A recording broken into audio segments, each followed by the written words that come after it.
कांग्रेस हिँड्ने बाटो पनि बनाउँछ, एमाले हिँड्ने बाटो पनि बनाउँछ, माओवादी हिँड्ने बाटो पनि बनाउँछ, सबै नेपाली जनता हिँड्ने बाटो बनाउँछ। मान्छेले देशलाई स्विजरल्यान्ड बनाउनु पर्छ भन्छन्। स्विजरल्यान्डको बाउ बढी मालिका यही छ, किन बनाउनु पर्यो स्विजरल्यान्ड? स्विजरल्यान्डको पराकाष्ठ रामारोसन यही छ, किन बनाउनु पर्यो स्विजरल्यान्ड?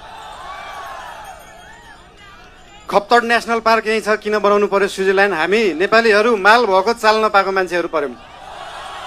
भएको चिज देखाउनै सकेका छैन, सुदूरपश्चिमलाई जोड्नै सकेका छैन। सुदूरपश्चिम त्यो दिन जोडिन्छ जुन दिन सुदूरपश्चिममा एकदम धेरै कलाकार हुँदो रहेछ। 8 लाख सब्सक्राइबर भएको, 1 मिलियन सब्सक्राइबर भएको, तर त्यो गीत काठमाडौँको चोकचोकमा बज्दैन।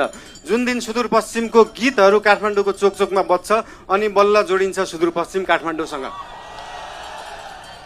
सुरुमा त गीत बज्नु पर्यो, त्यसपछि आवाज बज्छ, त्यसपछि माग पूरा हुन्छ। सुन्दा सानो जस्तो लाग्छ, तर त्यो हो राष्ट्रिय स्वतन्त्र पार्टीको एजेन्डा।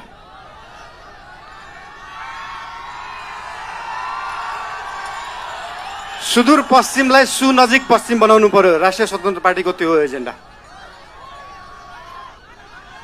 तपाईहरुलाई आज यहाँ आएर भेट्न पाइयो, धेरै खुसी लागेको छ। म धेरै बोल्ने मान्छे होइन। राष्ट्रिय स्वतन्त्र पार्टी तपाईहरुसँग यहाँ भोट माग्न आएको होइन, काम माग्न आएको हो। काम दिनुस् है। तपाईहरुले भोट दिनु